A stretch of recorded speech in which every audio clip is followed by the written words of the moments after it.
Last week, we presented the testimony of former Attorney General Bill Barr, who testified before this committee. Today, we present additional evidence, including his testimony that former President Trump started making claims of election fraud immediately after the election, and that Barr concluded the claims were untrue. Now, due to the length of Attorney General Barr's testimony, we're only going to include relevant portions at the hearing today. So let's play the video. The department, in fact, when we received specific and credible allegations of fraud, made an effort to look into these to satisfy ourselves that they were without merit. And I was in the posture of trying to figure out, there was an avalanche of all these allegations of fraud that built up over a number of days, and it was like playing whack-a-mole because something would come out one day and then the next day it would be another issue. Also, I was influenced by the fact that all the early claims that I understood were completely bogus and silly and usually based on complete misinformation. And so I didn't consider the quality of claims right out of the box to give me any feeling that there was really substance here. For the first time since the election, the Attorney General spoke personally with the President on November 23rd, and this was at the White House. Let's play the video, please. So on November 23rd, I hadn't spoken to the President since the election, and in fact, as I said, since the middle of October, roughly. And it was a little getting awkward because obviously he had lost the election and I hadn't said anything to him. And so Cipollone said, I think it's time you come over here. And so I came over to meet with the President in the Oval Office, and Meadows and Cipollone were there. And the President, and this is leading up to this conversation with Kushner, the President said there had been major fraud and that as soon as the facts were out, the results of the election would be reversed.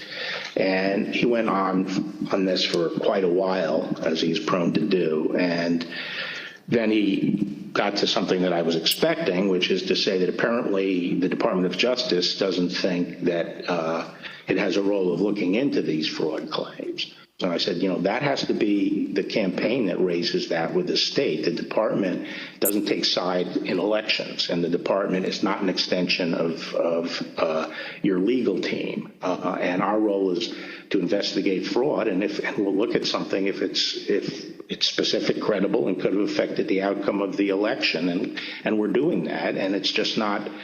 They're just not meritorious. They're not panning out. And as I walked out of the Oval Office, Jared was there with Dan Scavino, who ran the President's social media, and who I thought was a reasonable guy and believe is a reasonable guy.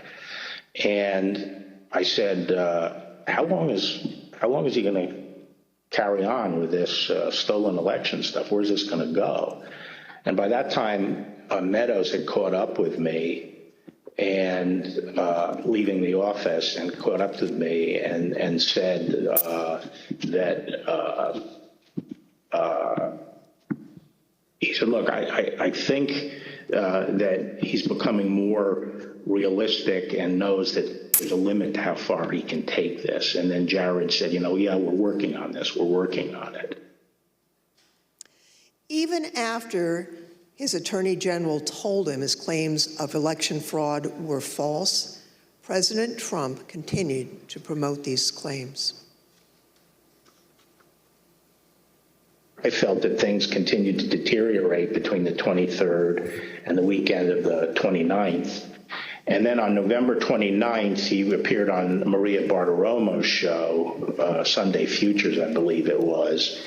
And he said that the department was missing in action. Well, no, we had glitches where they moved thousands of votes from my account to Biden's account. And these are glitches. So they're not glitches, they're theft, they're fraud, absolute fraud. This election was over, and then they did dumps. They call them dumps, big, massive dumps. in Michigan and Pennsylvania and all over. How the FBI and Department of Justice, I don't know, maybe they're involved, but how people are allowed to get away from this stuff with this stuff is unbelievable. Now, spurred by what he saw, Barr told the Associated Press on December 1st that there was no evidence of election fraud, and immediately after Attorney General Barr's statement went public, Mr. Trump berated and he nearly fired Barr. But Barr persisted in telling the president that there was no evidence to support the fraud claims. This got under my skin, but I also felt it was time for me to say something. So I set up a lunch with the AP reporter, Mike Balsamo, and I told him at lunch, I made this statement that to date we have not seen fraud on a scale that could have affected a different outcome in the election. I had a later meeting scheduled at the White House at 3 o'clock with Meadows. This was previously scheduled, so I knew this was going to come up, and I went over there and I told my secretary that I thought I would probably be fired and told not to go home. I mean, not to go back to my office. So I said, you might have to pack up for me. And so when I got over there, I met with the chief of staff. He said the president was angry. He didn't really get into the issue of the fraud. And then I went up to Pat Cipollone's office, and we were talking with each other. And word came down that he wanted us both to go to the Oval. And the president was as mad as I've ever seen him, and he was trying to control himself. And the president said, well, this is, killing me. You didn't have to say this. You must have said this because you hate Trump. You hate Trump. And then he raised the big vote dump, as he called it, in Detroit. And that, he said people saw boxes coming into the counting station at all hours of the morning and so forth. And I explained to him that at that point I knew the exact number of precincts in Detroit. I think it was 630 something. I said, Mr. President, there are 630 precincts in Detroit, and unlike elsewhere in the state, they centralized the counting process, so they're not counted in each precinct. They're moved to counting stations, and so the normal process would involve boxes coming in at all different hours. So there's nothing. And I said, did anyone point out to you, did all the people complaining about it point out to you, you actually did better in Detroit than you did last time? I mean, there's no indication of fraud in Detroit. And I told him that the stuff that his people were shoveling out to the public was bullshit. I mean, that the claims of fraud were bullshit. And, he was indignant about that. And I reiterated that they'd wasted a whole month on these claims on the Dominion voting machines, and they were idiotic claims. And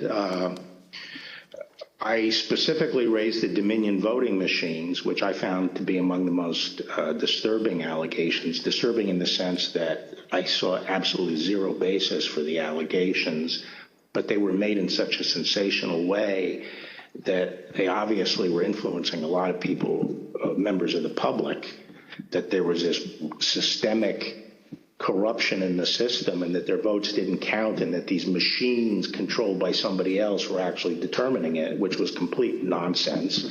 And it was being laid out there. And I told them that it was crazy stuff, and they were wasting their time on that. And it was doing a grave disservice to the country. Okay, so the very next day, the president released a video rehashing some of the very same claims that his chief law enforcement officer had told him were, quote, nonsense. Here's an example. This is Michigan. At 6:31 in the morning, a vote dump of 149,772 votes came in unexpectedly. We were winning by a lot. That batch was received in horror. We have a company that's very suspect. Its name is Dominion. with the turn of a dial or the change of a chip, you can press a button for Trump and the vote goes to Biden. What kind of a system is this? Barr again told the president that there was nothing to these claims on December 14th. When I walked in, sat down, he went off on a monologue saying that there was now definitive evidence involving fraud through the Dominion machines. And a report had been prepared by a very reputable cybersecurity firm, which he identified as Allied Security Operations Group, and he held up the report, and then he asked that a copy of it be made for me. And while a copy was being made, he said, this is absolute proof that the Dominion machines were rigged. The report means that I'm going to have a second term. And then he gave me a copy of the report. And as he talked more and more about it, I sat there flipping through the report and looking through it. And to be frank, it looked very amateurish to me. Didn't have the credentials of the people involved, but I didn't see any real qualifications. And the statements were made very conclusory, like, these machines were designed to, engage in fraud or something to that effect, but I didn't see any supporting information for it. And I was somewhat demoralized because I thought, boy, if he really believes this stuff, he has, lost contact with he's become detached from reality if he really believes this stuff. On the other hand, when I went into this and would, tell him how crazy some of these allegations were, there was never an indication of interest in what the actual facts were. In my opinion then, and my opinion now, is that the election was not stolen by fraud. And I haven't seen anything since the election that changes my mind on that, including the 2000 Mules movie. Well, maybe you can assess that 2,000 Mules, since people are talking about that. Well, I mean, just in a nutshell, I just think the GBI was unimpressed with it, and I was similarly unimpressed with it because I think I was holding my fire on that to see what the photographic evidence was, because I thought, well, hell, if they have a lot of photographs of the same person dumping a lot of ballots in different boxes, that's hard to explain. So I wanted to see what the photographic evidence was. But the cell phone data is singularly unimpressive. I mean, basically, if you take 2 million cell phones and figure out where they are physically in a big city like Atlanta or wherever, just by definition, you're going to find many hundreds of them have passed by and spent time in the vicinity of these boxes. And the premise that, if you go by a box, 5 boxes or whatever it was, that's a mule is just indefensible. It by definition, you're going to have hundreds of this. I mean, I saw one contractor said, we figured out that our truck alone would account for 6 cell phone signals. This was some kind of contractor, and our route would take us by these things on a regular basis. So but then when the movie came out, I think the photographic evidence in it was completely I mean, there was a little bit of it, but it was lacking. It didn't establish widespread